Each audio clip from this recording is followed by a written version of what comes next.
This is the Sony TC-800, a portable open-reel tape machine manufactured in the late 1960s. The three speeds that are available are 7.5 inches per second, 3 3/4 inches per second, and 1 7/8 inches per second, or 19 centimeters per second, 9.5 centimeters per second, or 4.5 centimeters per second.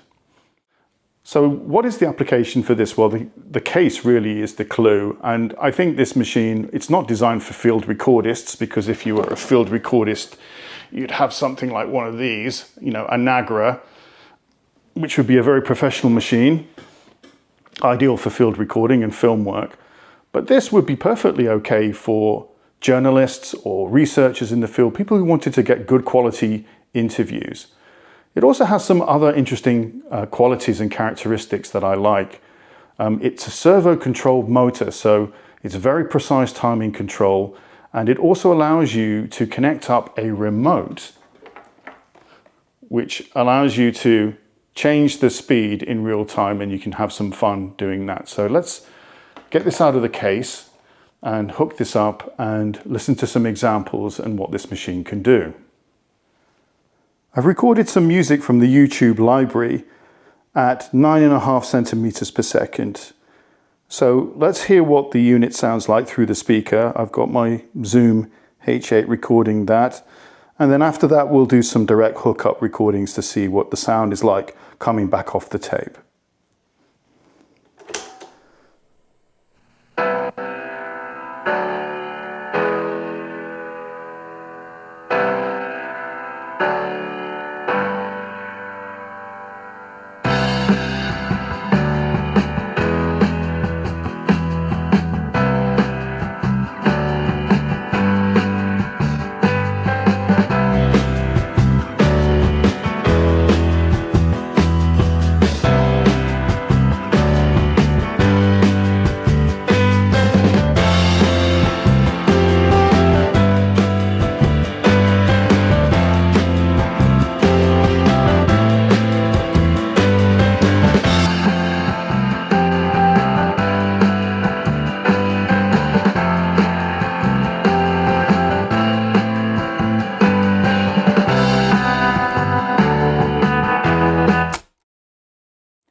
A unique feature of this machine, because of the servo-controlled speed of the motor, is this remote control, this RM6 remote control. And if you look closely, it's not so easy to see.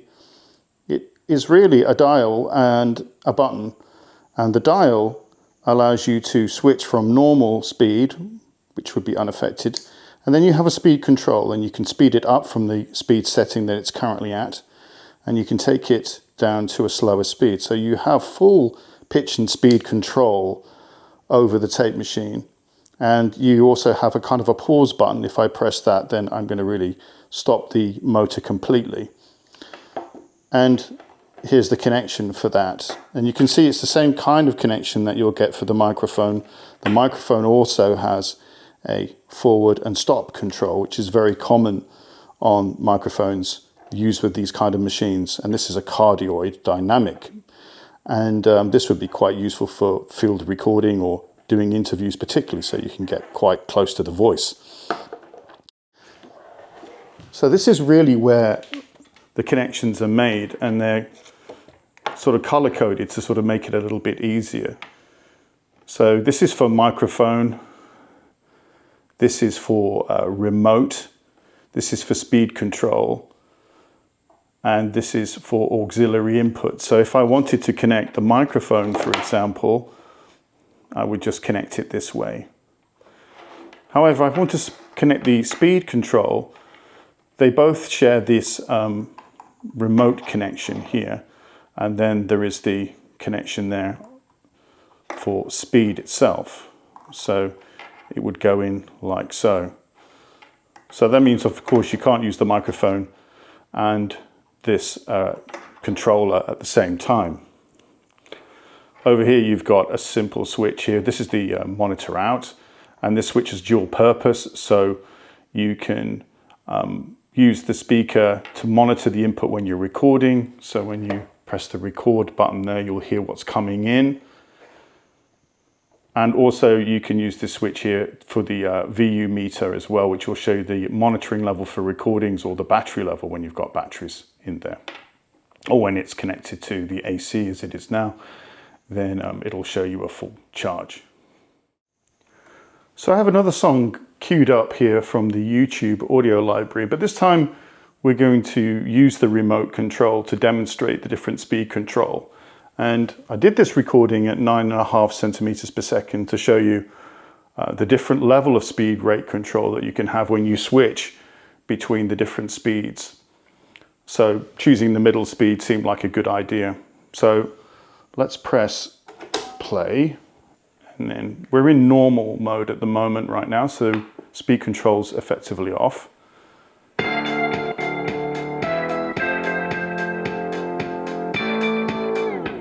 So that's the pause, you want to think of it like that. And you can have a bit of fun sort of just doing bouncing on that, just to do a few tape kind of glitch. Shouldn't do too much of that, it is an old machine.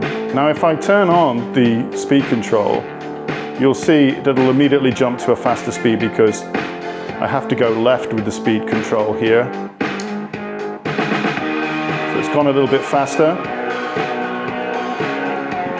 Now I can dial this down.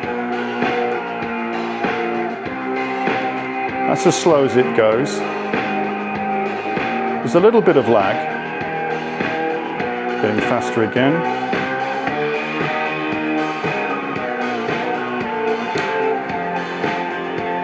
And then back to normal mode. And of course I can pause it at any time. So let's switch it down to the lowest speed, which is 1 7/8 of an inch per second, and you can really get some glacial kind of speeds going on.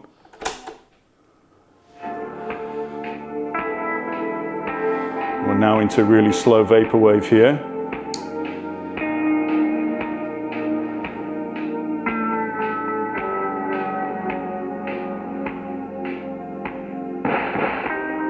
Really great. Not bad for a machine that's over 50 years old.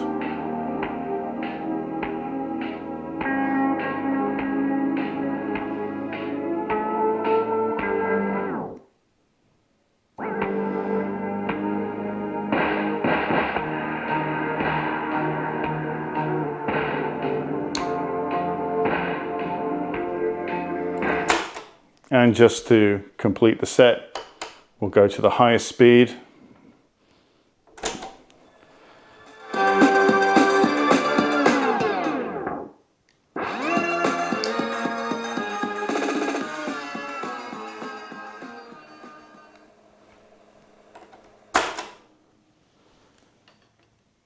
Okay, let's do a few direct hookup samples just to see what that sounds like.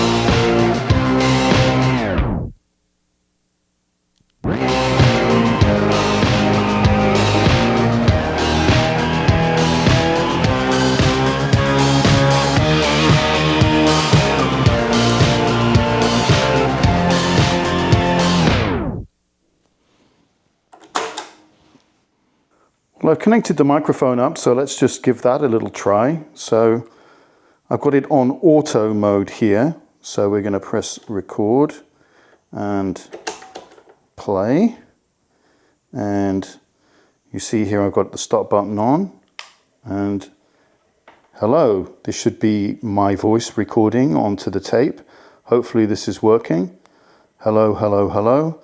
This is a recording of my voice onto the tape.